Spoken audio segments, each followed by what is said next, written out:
95%। बस एक नंबर है, लेकिन हमारे देश में ये सिर्फ एक नंबर नहीं है, ये बन गया है इज्जत का नंबर, कंपैरिजन का नंबर और कभी कभी एक बच्चे की पूरी पहचान का नंबर।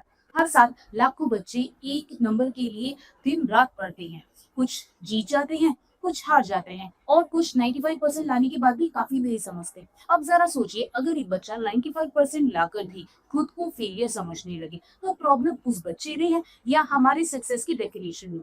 पिछले कुछ दिनों से सोनम वांगचुक को लेकर बहुत चर्चा हो रही है, लेकिन उसकी बातों को सुनते हुए मुझे एक बात बार बार सोचने पर मजबूर करती है। शायद असली प्रॉब्लम सिर्फ हमारी एजुकेशन सिस्टम नहीं है, असली प्रॉब्लम सक्सेस को देखने का हमारा नजरिया है। और अगर इसी नजरिए को नहीं बदला गया तो सिर्फ मार्क्स बढ़ेंगे, बच्चे नहीं। तो आज इस वीडियो में हम सिर्फ सोनम वांगचुक की बात नहीं करेंगे, हम बात करेंगे उस सोच की जो हर साल लाखों बच्चों को ये यकीन दिलाती है, अगर मार्क्स कम आए तो तुम कम हो। लेकिन क्या सच में सक्सेस का मतलब सिर्फ मार्क्स है? चलिए मैं आपको एक बच्चे की कहानी सुनाती हूँ। हो सकता है ये कहानी आपके घर की हो या फिर आपकी हो। एक 16 साल का स्टूडेंट पूरे साल मेहनत करता है, सुबह कोचिंग, दिन भर स्कूल, रात को ट्यूशन और फिर देर रात तक पढ़ाई। उसके रूम की दीवार पर सिर्फ एक गोल लिखा होता है, 95%। फिर रिजल्ट आता है, उसके 94% आते हैं, सिर्फ 1% कम। सब लोग कहते हैं बहुत अच्छे मार्क्स हैं, लेकिन उसके दिमाग में सिर्फ एक ही बात चल रही है, मैं हार गया। अब एक मिनट के लिए सोचिए, क्या वाकई वो बच्चा हार गया या फिर उसे बचपन से यही सिखाया गया था कि उसकी वैल्यू उसकी मार्क्स से डिसाइड होगी। और शायद यही से प्रॉब्लम शुरू होती है, क्योंकि बच्चा पढ़ाई से प्यार नहीं करना सीखता, वो सिर्फ नंबर से डरना सीख जाता है। और शायद इसीलिए सोनम वांगचुक की बात इतनी इंपॉर्टेंट लगती है। वो हमें सिर्फ सिलेबस या एग्जाम के बारे में सोचने के लिए नहीं कहते, वो हमें ये पूछने पर मजबूर करते हैं, क्या हम बच्चों को सिर्फ एग्जाम पास करना सिखा रहे हैं या जिंदगी जीना भी। अगर एक स्टूडेंट हर चैप्टर याद कर सकता है लेकिन रियल लाइफ की प्रॉब्लम सॉल्व नहीं कर पाता, तो क्या हम कह सकते हैं कि एजुकेशन अपना पूरा काम कर रही है?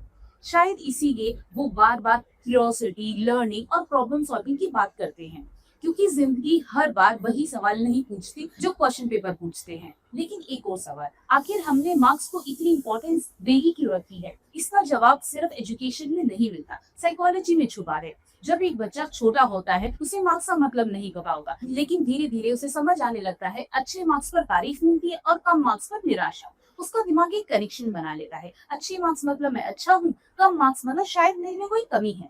साइकोलॉजी में इस बात पर काफी रिसर्च हुई है कि जब बच्चे अपनी सेल्फ वर्थ को सिर्फ एक्सटर्नल अचीवमेंट जैसे कि मार्क्स से जोड़ लेते हैं, तो उन्हें फियर ऑफ फेलियर और एंजाइटी बढ़ने का रिस्क बढ़ जाता है। ध्यान दीजिए, ये कनेक्शन सिर्फ एक बार नहीं बनता, ये सालों तक बार बार रिपीट होने से बनता है।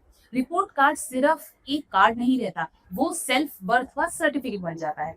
एक छोटा सा एक्सपेरिमेंट करते हैं, दो स्टूडेंट्स हैं, एक के 95% आए, दूसरे के 82%। अब बताइए इन दोनों में सबसे ज्यादा सक्सेसफुल कौन है? सच बता, मुझे भी नहीं पता, क्योंकि मुझे ये नहीं पता कौन प्रॉब्लम सॉल्व कर सकता है, कौन इमोशनली स्ट्रांग है, कौन अपनी गलतियों से सीखता है, कौन टीम के साथ काम कर सकता है, कौन दूसरों की रिस्पेक्ट करना जानता है। और इसमें से किसी भी सवाल का जवाब एक रिपोर्ट कार्ड नहीं दे सकती। सबसे बड़ा नुकसान तब होता है जब एक बच्चा हर बार ये सुनता है, शर्मा जी के बेटे को देखा, 95% की लाना है, फर्स्ट आना है। धीरे धीरे वो अपनी वैल्यू मार्क्स से जोड़ना शुरू कर देता है, और जिस दिन किसी बच्चे की सेल्फ वर्थ एक रिपोर्ट कार्ड पर डिपेंड करने लगे, उस दिन प्रॉब्लम मार्क्स नहीं रहती, प्रॉब्लम हमारी सक्सेस की डेफिनेशन बन जाती है, क्योंकि मार्क्स परफॉर्मेंस बताते हैं, इंसान की वैल्यू नहीं। तो सोल्यूशन क्या है? क्या हमें मार्क्स खत्म कर देने चाहिए? नहीं। क्या मार्क्स की इंपॉर्टेंस नहीं है? बिल्कुल है। डॉक्टर्स, इंजीनियर्स, साइंटिस्ट, टीचर, हर फील्ड में नॉलेज और मेहनत की जरूरत होती है, और एग्जाम उसी का हिस्सा होती है। लेकिन सवाल ये है, क्या मार्क्स ही किसी इंसान की पूरी वैल्यू तय कर देते हैं? मेरा जवाब है नहीं। मार्क्स हमें बताते हैं कि हमने एक एग्जाम के लिए कितनी तैयारी की, लेकिन वो कभी ये नहीं बता सकते कि एक बच्चा कितना क्यूरियस है, कितना ऑनेस्ट है, कितना रेजिलिएंट है, कितनी हिम्मत से फेलियर के बाद दोबारा खड़ा हो सकता है, और कितनी बड़ी प्रॉब्लम को सॉल्व कर सकता हो। शायद प्रॉब्लम मार्क्स में कभी भी नहीं थी, प्रॉब्लम तब शुरू हुई जब हमने मार्क्स को सक्सेस मान लिया। अगर आप एक पेरेंट हैं तो आज से एक छोटा सा बदलाव कीजिए, सिर्फ मार्क्स मत पूछिए, कभी ये भी पूछिए, आज तुमने नया क्या सीखा, आज किसी प्रॉब्लम को सॉल्व किया, आज किसी गलती से कुछ सीखा।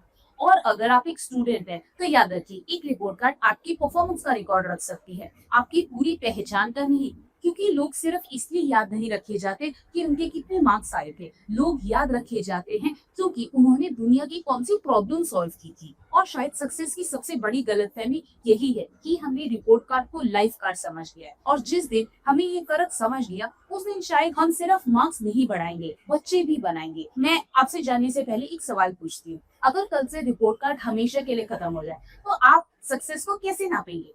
इस सवाल का जवाब मुझे कमेंट में जरूर बताइएगा। So thank you so much for watching my video. अगर आपको इस वीडियो से थोड़ी सी भी वैल्यू मिली है तो please like this video, subscribe to my channel and press that bell icon so that you do not miss any of the update. Thank you again. I am Anisha Gupta and I'll see you in the next video.